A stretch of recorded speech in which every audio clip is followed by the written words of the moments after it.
नमस्कार श्रोते हो. कथा वाङ्मय या आपल्या यूट्यूब चॅनलवर मी मंदार मधुकर तुम्हा सर्वांचे मनापासून स्वागत करतो.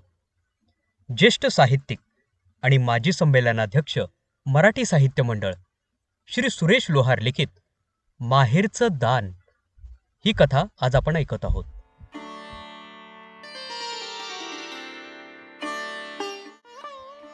शारदाताईंचं कुटुंब तसं सोन गावातलं गाजलेलं कुटुंब. शारदाताईंचे पती हंबीरराव मोठे कष्टाळू, आयुष्यभर कष्ट करून कुटुंबानं नाव कमवलेलं. त्यांची मोठी मुलगी अक्का, 2 मुले, मोठा नामू आणि धाकटा शामू, दोघांच्या 2 बायका. अक्काला बनपुरी या गावात दिली आहे.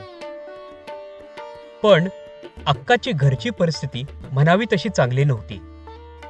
हालाकीचीच परिस्थिती होती. तिचं मोठं पोरगं शेती तंत्रज्ञ झालं होतं, पण रुपया बिगार शेतीची प्रगती थांबलेली होती. धाकटं पोरगं 12वी करून पोटापुरतं कमवीत होतं. शारदाबाईनं एकदा रातच्याला जेवताना विषय काढला. ती म्हणाली, अरे नामू, अरे अक्काची काय आठवण बिठवण होती का नाही र? मी म्हणते जरा जा बनपुरीला, नाहीतर श्यामूला तरी पाठवीत जा. नामू पक्का जाणून होता की आता अक्काकडे जायचे तर काहीतरी घ्यावं लागणार. तोच नामूची बायको जनाबाई बोलली, नग नग, त्यासनी नकासा, त्या श्यामू भाऊजीसनी पाठवा की आत्याबाई. अरे बरं ठीक आहे, शारदाबाई बोलल्या. सांजची वेळ होती. नामू शेतावरनं येतो तर शामू आपली पुढारकीची कामे करून घरी येतो. शारदाबाई पुन्हा एकदा चहा पाणी झाल्यावर विषय काढतात. पर आता भाऊबीज दिवाळी आल्याच ना, तवा दोघं बी भाऊबीज घेऊन जावा, म्हणजे अक्का हरकून जायल. मी पण तेच म्हणतो या आय. आता तर 8 दिवस तर राहिले ती भाऊबीजला. नामूने आईला समजवलं तर शामू म्हणाला, तवर सुगीची कामं पण होत्याली.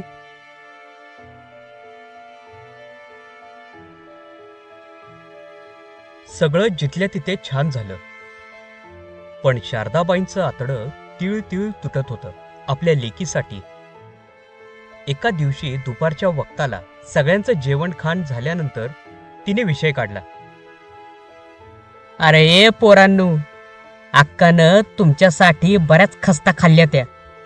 तुम्ही 2 जण लय बारीक होतासा, तवा अक्कानं हिरीवरनं लांबनं पाणी आणून पाजलं या तुम्हासनी. भांगलनी करून 4 पैक्याची मदत केली आहे. कशी तरी 7वी पातूर शिकली र पोर माझी, पर तुम्हासनी शिकून मोठं केलं या. तवा तिच्या परिस्थितीचा विचार करा जरा. तिला लेकीचा हिस्सा मी द्यायचा म्हणते या, तवा विचार करा. काय झालं गेलं गंगेला मिळालं. तिच्या संसारात ती सुखी हाय नव. शामू हळूच पुटपुटला. आता अक्का साहेबासनी हिस्सा ते काय जमायचं नाही बघ. अरे पर मी काय म्हणते, तिनं जर कोर्टात खेचलं तर मग काय करशील र? अरे लेकीचा हिस्सा लेकीला द्यावाच लागल. शारदाबाईने समजवलं. तोच घोराळ्याला सुट्टी लागली म्हणून हंबीरराव आले. ते गरजले, काय चाललंय काय शारदे? हा, मी ऐकलं या लेकीचा हिस्सा लेकीला द्यावंच लागल. काय रे पोरांनो, बायकांचं ऐकून नाचू नकासा. हंबीररावचा सबूत म्हणजे काळ्या दगडावरची रेग हाय रेग. श्यामो, उद्याच्या उद्या जा आणि अक्काला घेऊन ये. आता आमचं ठरलं या. 8 दिवसावर भाऊबीज आला या. हे बघ शामू, तुझी पुढारकी तुझ्या पाशीच ठेवायचं काय? बाचा ऐकायचं का नाही बोल. बरं बाबा, उद्याच्या उद्या अक्काला घेऊन येतो, मग तर झालं ना. शामूने होकार दिला. दुसऱ्या दिवशी सकाळ सकाळी शामू आपल्या बाईकवरून बनपुरीला निघाला. शामूला औचितल्या कवचित बघून अक्काला आकरीतच वाटलं. श्यामू, अरे कसं काय रे केलंस? आई बाबा बरी हाय ती नव? अक्काने विचारपूस केली. मामा, काय येणं केलं सा आमच्या गरीबाच्या घरला? मोठा बादशाह हरी याने मामा शामूलला सुनावलं. अरे तसं कामच निघालं या. आता अक्काच्या घरला यायला कुणाच्या भ्या आहे तर तसं फरमानच काढलंय आबानं आम्हाला. आता काय ते तिथं गेल्यावरच समजल. अक्का, गाडीवरनं चल. असं काय? बरं, करते तयारी. अगं पण भाऊजी कुठं आहे ती? ते बिरोबाच्या माळावर 1 गुंठ शेत आहे ना, तिथं डबकं आहे. तिथं ते डबक्यावर पोटापुरतं वांग्याचे माळवं केलंय. अक्का बोलते न बोलते तोच अक्काचे कारभारी सदोबा हजर होतात. अरे कसं काय पाहुणे येणं केलं सा अक्काच्या घरला? आम्ही येऊ नये काय? अरे तसं नव, पर असं औचितल्या कवचित येणं कसं काय केलं सा? अहो आबांनी धाडलं या. आजच्या आज घेऊन ये म्हणाला अक्काला. बर जावा बाबांनो.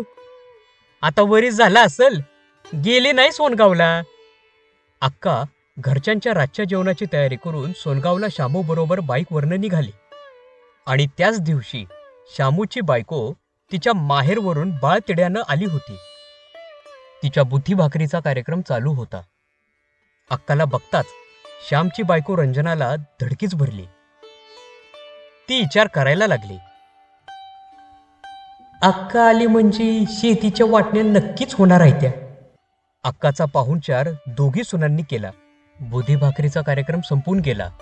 चहा पाणी झालं, जेवण झाले. संध्याकाळच्या झोपेच्या वेळेला हंबीररावांनी सगळ्या कुटुंबाला बोलवलं. पोरांनो, सुनांनो, अक्का, आता समधे जण ऐका. आम्ही पिकलेलं पान कधी गळल सांगता येणार नाही. तुमच्या सगळ्यांची शेतीची वाटणी करायची आहे. सगळ्यांनी हिस्सा मिळेल.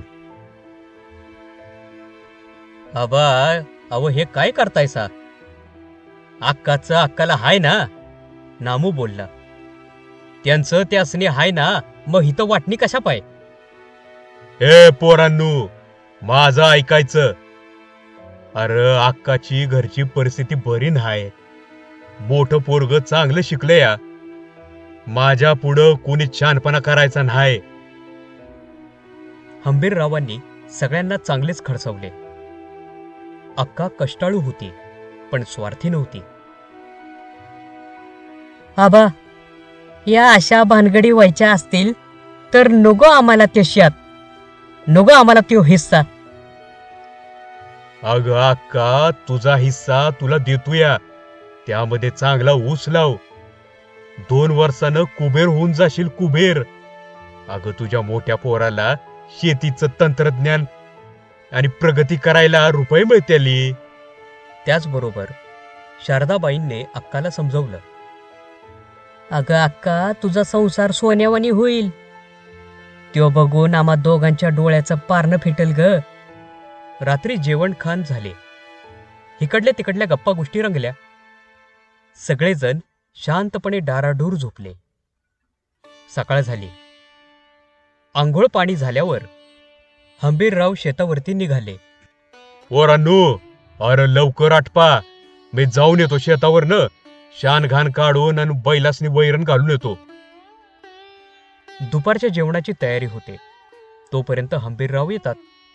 सगळेजण दुपारचे जेवण करून तालुक्याच्या गावाला तहसील कार्यालयात पोहोचतात. सगळ्यांचा हिस्सा सगळ्यांच्या नावावरती होतो. सगळेजण सोनगावला परत येतात. दुसऱ्याच दिवशी सकाळी सगळ्यांच्या शेताची वाटणी होते. अक्काला आपल्या घरला बाईकवरनं बनपुरीत श्याम पोहोचवतो. 8-10 दिवसानंतर अक्का आणि तिची पोरं तसेच त्यांचे कारभारी हे सोनगावात येतात. शेतात सगळेजण मेहनत करतात. अक्काला मिळालेल्या 2 एकर शेतात अक्कानं ऊस केला. 4-5 महिन्यात ऊस गुडघ्या इतका झाला. पण कुणाची नजर लागली काय कुणास ठाऊक.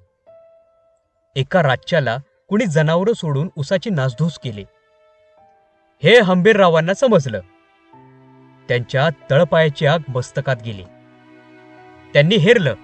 हे घरचंच वैरी हाय ती. हे कोणी केलं कारस्थान?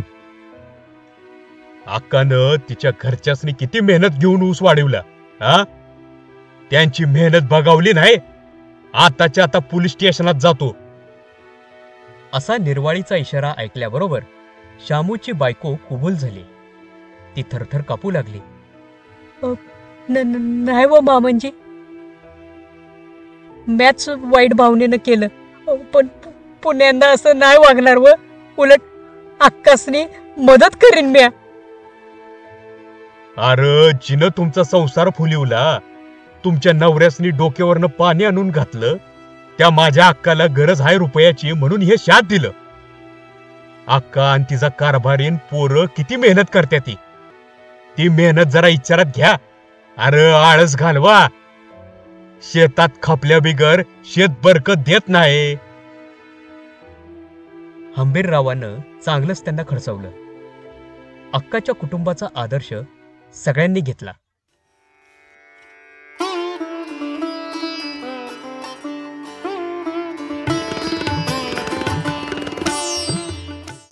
अक्काला शेतातून चांगलीच बरकत होते. तिनं आपल्या माहेरच्या शेतात विहीर खणली. विहिरीला पाणी लागलं. शेती तंत्रज्ञ पोराने डाळिंबाच्या, पेरूच्या बागा केल्या. अक्काचं समद कुटुंब श्रीमंतीनं डुलू लागलं. अक्काला माहेरच्या शेतानं श्रीमंतीचे दिवस दिले.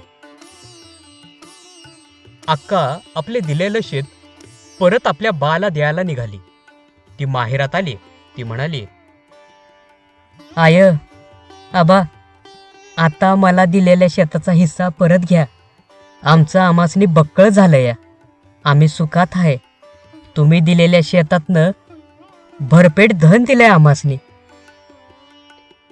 अगं अक्का, हे माहेरचं दान आहे, तसंच जपून ठेव. तुझी बरकत व्हावी म्हणून तुला हे शाद दिलं. अक्काला हंबीररावानं समजवले. पण खरोखरच माहेरच्या दानाने अक्काची श्रीमंती फुलली. भावा बहिणींची नाती परत जुळली. कथा समाप्त. तर श्रोते हो, तुम्हालाही अशाच नवनवीन कथा ऐकायच्या असतील तर कथा वाङ्मय या आपल्या यूट्यूब चॅनेलला कृपया लाईक करा, शेअर करा आणि सबस्क्राईब करा.